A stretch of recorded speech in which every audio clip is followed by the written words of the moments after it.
Section 6.5 Superposition of Waves mata duree shanaffaa boqonnaa jaffaa dambalii superposition of waves isa jedhu. Section 6.5 Superposition of waves mata duree shanaffaa boqonnaa jaffaa superposition of waves mata duree jedhu ilaallaa jechuudha. At the end of this section, you should be able to xumura barannoo kanaa booda define superposition principle, duudhaa superpositionii ni ibsitu. Define superposition principle, duudhaa superpositionii ni ibsitu. Explain how standing waves are formed. Standing waving yookiin dambaliin standing wave jennuun kun akkamiin akka uumamu ni ibsitu. Define interference of waves. Interference dambaliiwwanii ni ibsina jechuudha. Interference dambaliiwwanii ni ibsitu. Isaan kanneen ni hubannaa jechuudha. When two or more waves pass through a single point at the same time, the resultant instantaneous displacement at that point is the sum of displacements. When two or more waves pass through a single point at the time, when two or more waves pass through a single point at the same time, the resultant instantaneous displacement at that point is the sum of the displacements that would be created separately by each wave, taking a sign into account. When two or more waves pass through a single point at the same time, the resultant instantaneous displacement at that point is the sum of displacements that would be created separately by each wave, taking sign into account. When two or more waves pass through a single point at the same time, when two or more waves pass through a single point at the same time, the resultant instantaneous displacement at that point is the sum of the displacements that would be created separately by each wave, taking signs into account.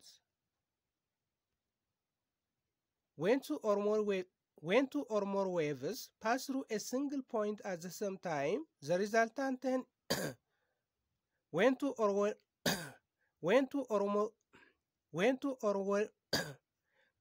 more waves pass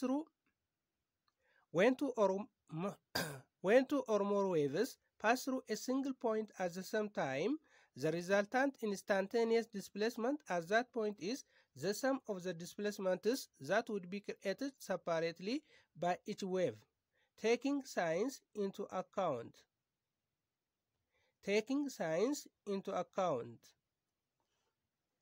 Yoo dambaliiwwan lama yookiin lamaa ol yeroo tokkotti iddoo tokko keessa kan darban ta'e qaxxaamurri yoo dambaliiwwan lama yookiin lamaa ol yeroo tokkotti iddoo tokko keessa kan darban ta'e qaxxaamurri dambaliiwwan sanaa ida'ama qaxxaamuroota dambaliiwwan sanaa iddoo sanatti qabanii ta'a.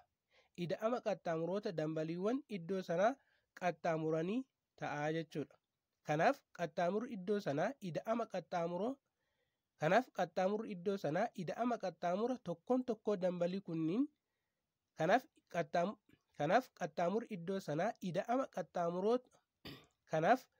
qaxxaamurri iddoo sanaa ida'ama qaxxaamura tokkoon dambaliiwwan kunneen kophaa kophaatti qabanii ta'a.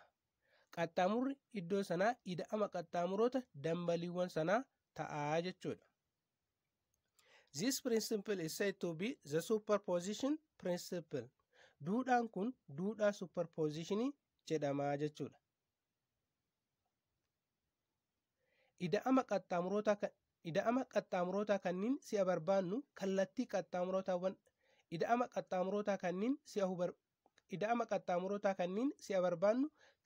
qaxxaamurootaawwan hubannaa keessa galchuu qabnaa jechuudha. This principle is said to be the superposition principle. Duudhaan kun duudhaa superpositionii jedhamaa jechuudha. Superposition principle jedhamaa jechuudha. Duudhaan kunis maal jedhaa? Yoo dambaliiwwan lama yookiin lamaa ol yeroo tokkotti iddoo tokko keessa kan darban ta'e qaxxaamurri dambalii iddoo sanaa ida'ama qaxxaamuroota dambaliiwwan sanaa ta'aa isa jedhu kanaa jechuudha. Superposition is also known as interference. Superpositionin gama biraatiin interference jedhameetiin beekamaa jechuudha. Kanaaf superposition jechuun interference jechuudha. Interference can be either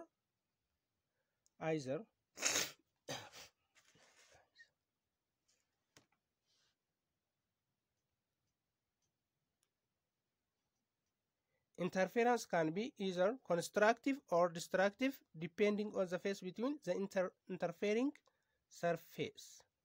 Interference can be either constructive or destructive depending on the phase between the interfering waves.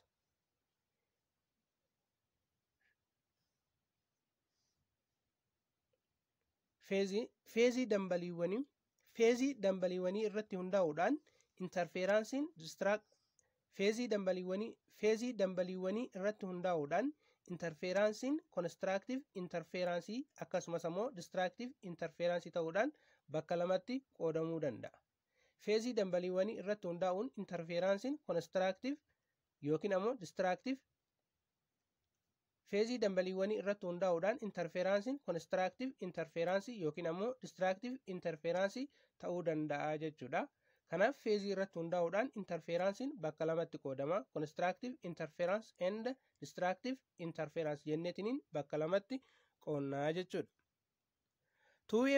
Two waves are said to be in phase when corresponding points of each wave reaches maximum or minimum displacement at the same time. Two waves are said to be in phase when the corresponding two waves are said to be in phase when the corresponding points of each wave reaches maximum or minimum displacement at the same time. Two waves are said to be in phase when corresponding points of each wave reaches maximum or minimum displacement at the same time. Dambaliiwwan lama feezii keessa jiran kan jennuun yoo dambaliiwwan kun wal irra jiraatan ta'edha. Yoo kirastiin isa tokko kirastii isa biraa wajjin walirra oole yookiin ammoo tirafiin isa tokko tirafii isa biraa wajjin walirra ooledha. Dambaliiwwan lama feezii keessa jiru kan jennu dambaliiwwan lama feezii keessa jiran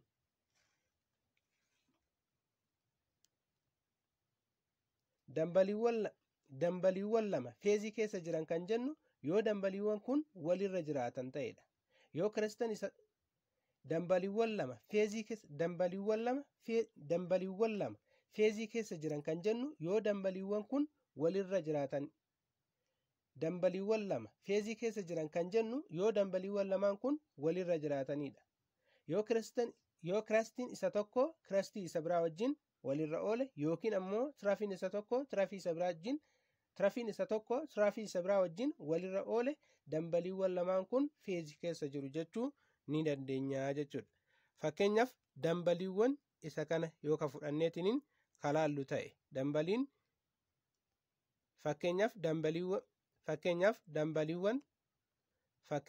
dambaliiwwan lamaan kanneen fudhanneetiniin yoo kalaallu ta'e jechuudha. Dambaliin inni jalqabaa dambalii isa halluu diimaa kana dambalii inni taanu dambalii isa halluu bulee kanaa jechuudha. Yoo haala kanaan walirra kan oolan ta'e feezii keessa jiru jechuudha. Tirafiin isa tokko tirafii isa kaa wajjin walirra yoo oole kirastiin isa tokko kirastii isa kaa wajjin walirra yoo kan oolu ta'e weeviiwwan kunniin feezii keessa jiru jennaan jechuudha. Kanaaf fageenyi isaan amplitude irraa fageenyi isaan rest position irraa gara oliitti qaban kirastiin walqixa yoo kan ta'u taate yookiin ammootu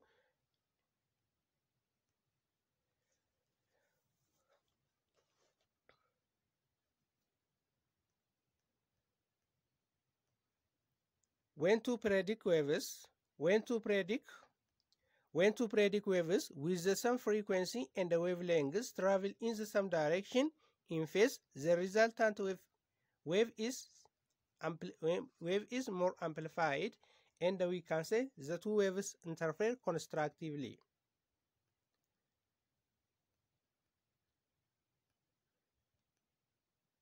When to predict waves with the same frequency and the wavelengths travel with the same frequency and the wavelengths travel in the same direction in phase, the resultant wave is more amplified, and we can say the two waves that the two waves interfere constructively. Yoo dambaliiwwan lama kan frequency fi dheerina dambalii walqixa ta'e qaban feezii keessa jiran, yoo dambaliiwwan lama kan frequency fi dheerina dambalii walqixa ta'e qaban, yoo dambaliiwwan lama kan frequency akkasumas ammoo dheerina dambalii walqixa ta'e qaban feezii keessa jiraatanii kallattii tokkorra yoo socho'aa jiraatan, ida'amni qaxxaamura isaanii ni dabala. Qaxxaamurri isaanii ida'ama tokko qaxxaamuroota lamaan kanneeni ta'a. Kanaaf ida'amni qaxxaamuraa ni dabalaa jechuudha. Dambaliiwwan kun bifa konistiraaktiivitiin walitti ida'amanii jiru jennaa jechuudha. Konistiraaktiiv interferaansii qabanii jechuu ni dandeenya jechuudha. Kanaaf weeviiwwan lama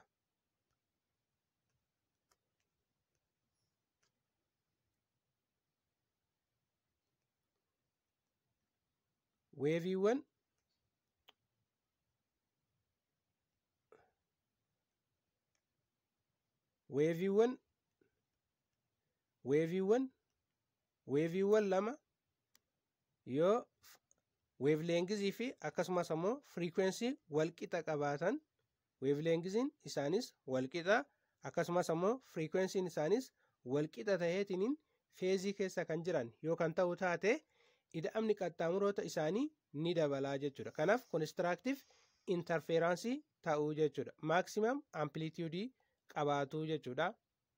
Maximum amplitude waan qabaataniif amplituudiin isaanii yookiin ammootu qaxxaamurri isaanii ni dabalaa jechuudha. Kanaaf konistiraaktiiv interferaansii ta'uu jechuudha.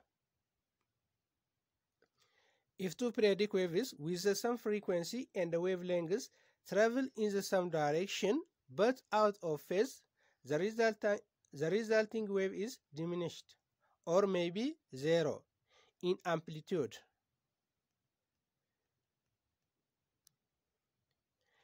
If two periodic waves with the same frequency and the wavelengths travel in the same direction If two periodic waves with the same frequency and wavelengths travel in the same direction but out of phase, the resulting wave is diminished or maybe zero in amplitude. In such case, the two waves interfere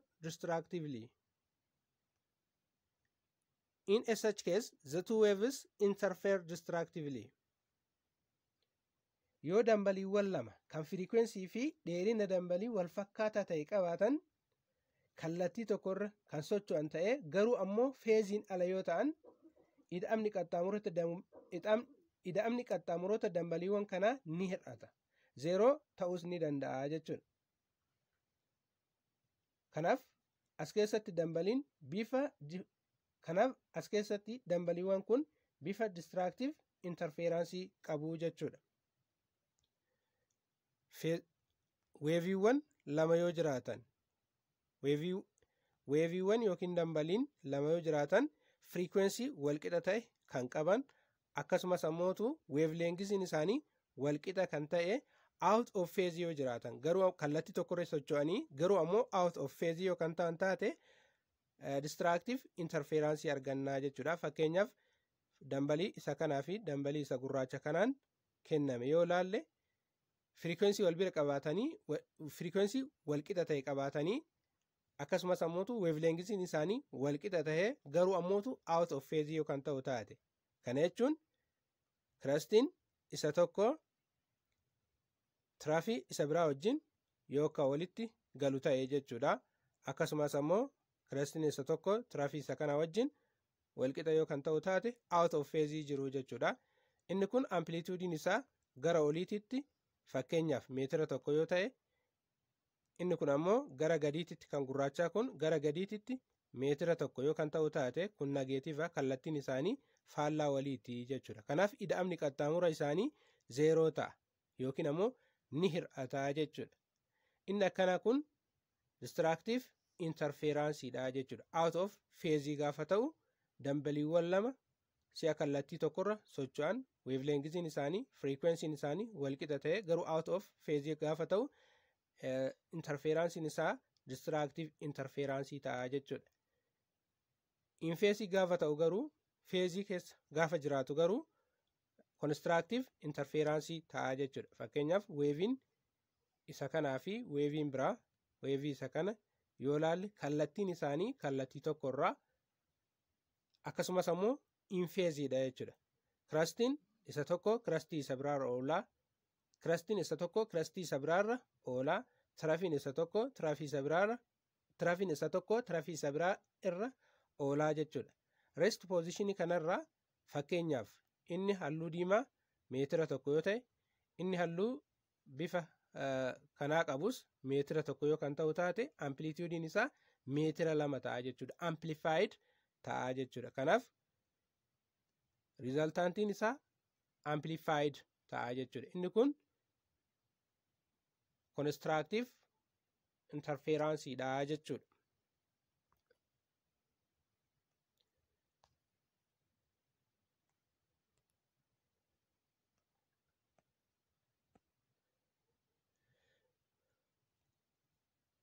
Standing waves kan ittaanu standing wave dha. Standing waves kan ittaanu standing wave dha.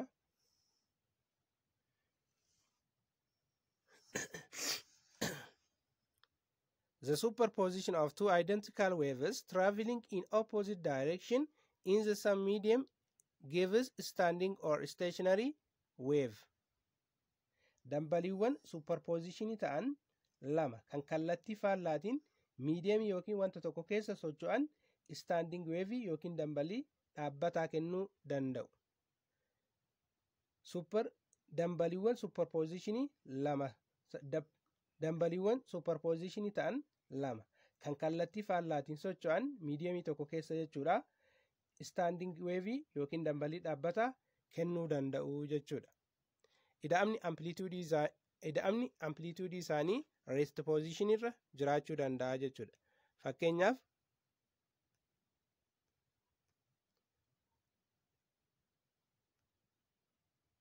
Fakkeenyaaf dambaliiwwan lama rest position irraa inni tokko gara oliitti kallattii kanaan socho'aa yoo jiraate inni biraa ammootu kallattii isa kanaan out of inni biraa ammoo kallattii isa kanaan inni biraa kallattii isa kanaan inni biraa kallattii isa kanaan out of phase'dhaan yoo socho'aatiniin kan jiraatu taate jechuudha. Resultantiin isaa maal ta'a jechuudha? Asirra oolaa jechuudha. Rest positionii kanarra oola resultantiin isaa jechuudha. So wavein kun wavii akkamiiti? Standing wavii ta'a jechuudha.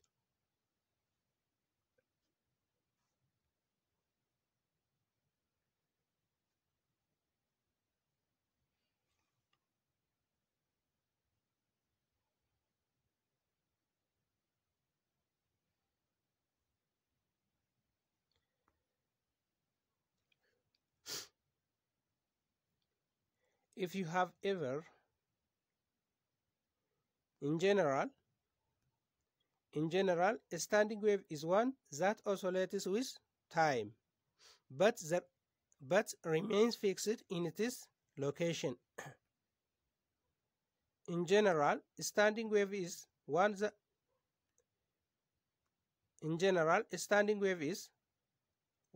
oscillates.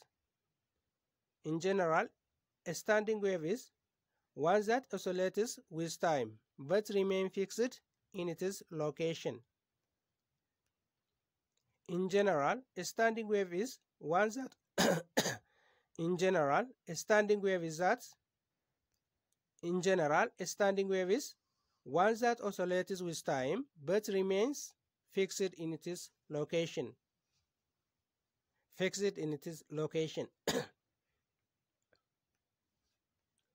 In general, a standing wave is one that oscillates with time but remains fixed in its location. Walumaa galatti dambalii dhaabbataan yookiin standing wave kan jennuun kun dambalii yeroo waliin dambali'u garuu iddoon argama isaa murtaa'aa kan ta'edha. Walumaa galatti dambaliin dhaabbataa standing wave kan jennuun yookiin standing wave kan jennuun kan dambaliin yeroo waliin dambali'u. Walumaa galatti dambalii dhaabbataan yookiin standing wave kan jennuun kan dambaliin yeroo waliin dambali'u garuu iddoo argama isaatiin kan murtaa'aa ta'edha. Kanaaf dambalii dhaabbataa jedhameetiniin waamamaa jechuudha. Dambaliin standing wavein kun dambalii dhaabbataadha. Standing wave jenneetiniin kan waamnudha jechuudha. Dambaliin kun yeroo waliin dambali'a garuu ammoo iddoo argama isaa irratti murtaa'aa kan ta'edha jechuudha. Fixed kan ta'edha jechuudha. Kallattii standing wavein asirra oolaa rest positionii kanarra oolee jechuudha. Fakkeenyaaf standing wavein asirratti rest positionii kanarra oolee jechuudha. Rest positionii kanarraa dambali'a garuu ammoo asirratti fixed kan ta'edha jechuudha. It is in this sense that wave is said to be standing. Kanaaf dambalii dhaabbataa jedhamee jechuudha.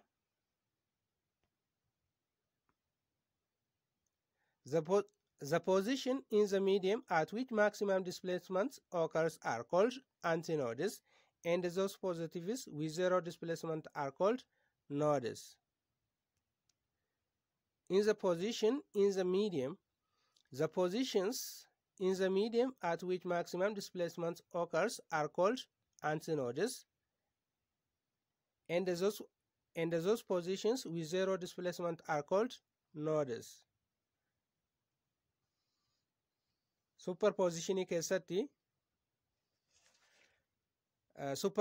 keessatti maximum displacementiin antinodes jedhama. Superpositionii keessatti maximum displacementiin antinodes jedhama. Minimum displacementiin ammoo yookiin zero displacementiin nodes jedhama jechuudha. Fakkeenyaaf inni kun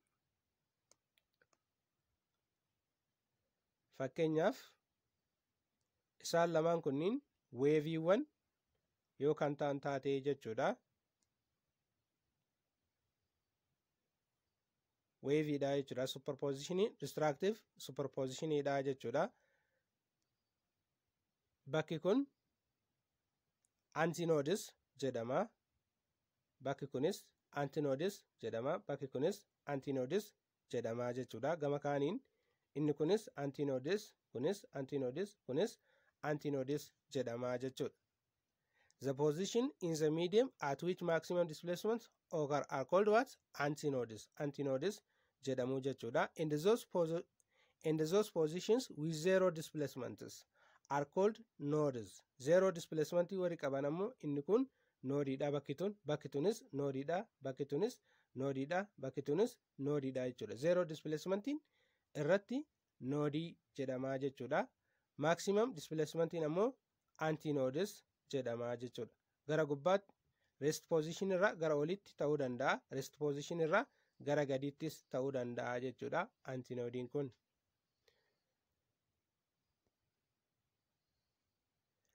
The distance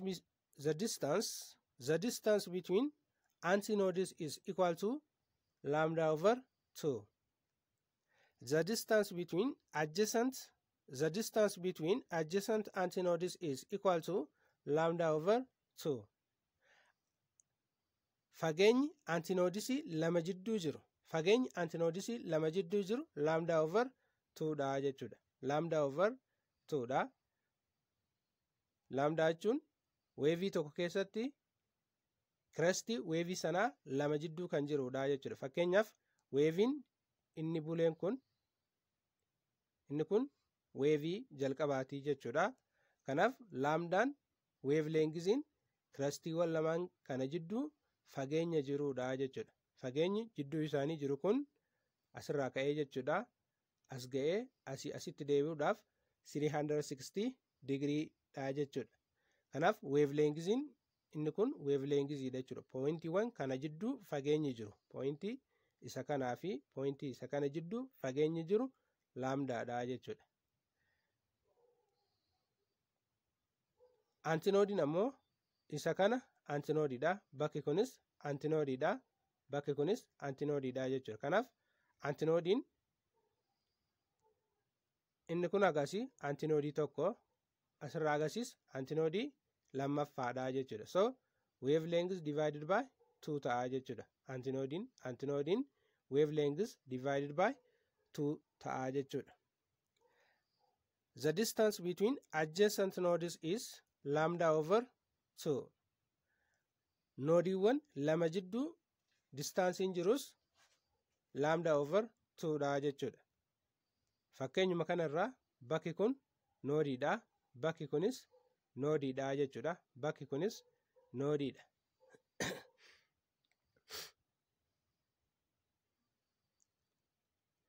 Wavelengthiin asirraa ka'ee hanga as ga'ee bakka kanatti deebi'utti wavelengthii tokko iddoo kanarraa iddoo kana jidduu jechuudha. Fageenyi jidduu kana jiru. Fageenyi jidduu diimaadhaan ansarari kana jidduu jiru yookiin gurraachaan ansarari kana jidduu jiru wavelengthii tokko dheerina dambalii tokko jechuudha. Qabxiiwwan kana lamaan jidduu qabxii isa jalqabaa kanaa fi qabxii isa xumuraa kana jidduu fageenya kana jidduu 360 digriidha jechuudha. Dambaliin asirraa ka'ee qabxii jalqabaa kanarraa ka'eetiniin hanga qabxii isa lammaffaa bira ga'uuf digrii 360 jechuudha. Kanaaf qaxxaamurri jidduu kana jiru qabxii isa kanaa fi qabxii isa kana jidduu jiru dheerina dambaliiti wavelengthiidha jechuudha. Kanaaf wavelengthii ta'a jechuudha. Jidduu kanatti antinoodiiwwan lamatu jira.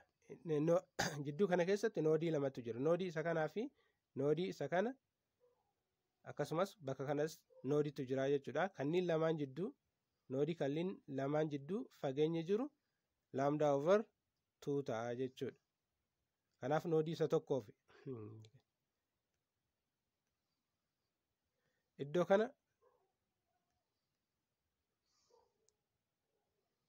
qabxii kanaa fi qabxii kanneen jidduu iddoo kana noodii tokko, iddoon kun noodii biraati. Iddoon kunis noodii isa sadaffaadha jechuudha. Noodii lama jidduu noodii kanaa fi noodii kana jidduu fageenyi jiru lambda divided by 2dha jechuudha. Lambda over 2dha. Lambda kana fageenya dambalii kana bakka lamatti qoonnee waan ta'eef jechuudha. Fageenyi dambalii iddoo kanarraa hanga asii isa jirudha jechuudha. Noodii lama jidduu fageenyi jiru ammootu isa kana waan ta'eef lambda kana wavelengthii kana bakka meeqa qoonnee jechuudha? Bakka lamatti qoonnee jechuudha. So noodii lama jidduu fageenyi jiru lambda over 2 ta'a jechuudha.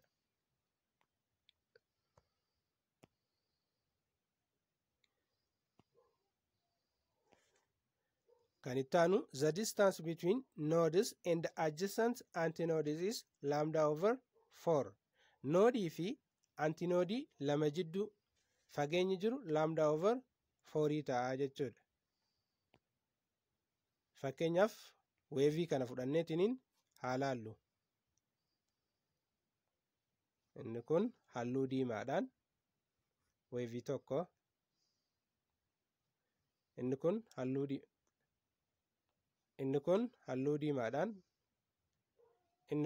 halluu diimaadhaan kan sarare kun weevii tokko. Weeviin biraa isaalluu bulee kanaan sararee jechuudha. Noodiin iddoon kun antinoodiidha, kunis antinoodiidha, kunis antinoodiidha, inni kunis antinoodiidha jechuudha. Antinood, antinood, antinood, antinoodiidha jechuudha. Gama kaaniin noodiin inni kun noodiidha, bakki kun nood, bakki qaxxaamurri isaa 0 ta'u kun noodiidha, bakki kun noodiidha jechuudha. Adjacent noodii fi adjacent antinoodii fi noodii adjacent antinoodii fi noodii jidduu fageenyi jiru laamdaa over 4dha jechuudha. Mee isa kana haa fudhannu bakka kanarraa kaanee jechuudha. Antinoodii kanarraa kaanee kallattii kanaan deemee hangas dhufee antinoodii isa kana biratti jidduu kana antinoodii kanaa fi antinoodii isa kana jidduu fageenyi jiru weevleengizii tokko jechuudha. Asirraa ka'ee as gaheetiniin bakka kanatti deebi'uudhaaf digirii 360 deemaa jechuudha. Kanaaf qaxxaamurri qabxiiwwan lamaan kana jidduu jiru laamdaadha jechuudha. Antinoodii lama jidduu antinoodii isa kanaa fi isa kana jidduu fageenyi jiru laamdaa over 2dha. Akkasumas noodii fi antinoodii jidduu isa kana jechuudha. Inni kun noodiidha, bakki kun ammootu antinoodiidha. Jidduu lamaan isaanii kana fageenyi jiru laamdaa over 4 ta'a jechuudha. Laamdaa over 4. Laamdaan kun bakka meeqa qoodame jechuudha? Bakka 4tti qoodamee jechuudha. Bakki kun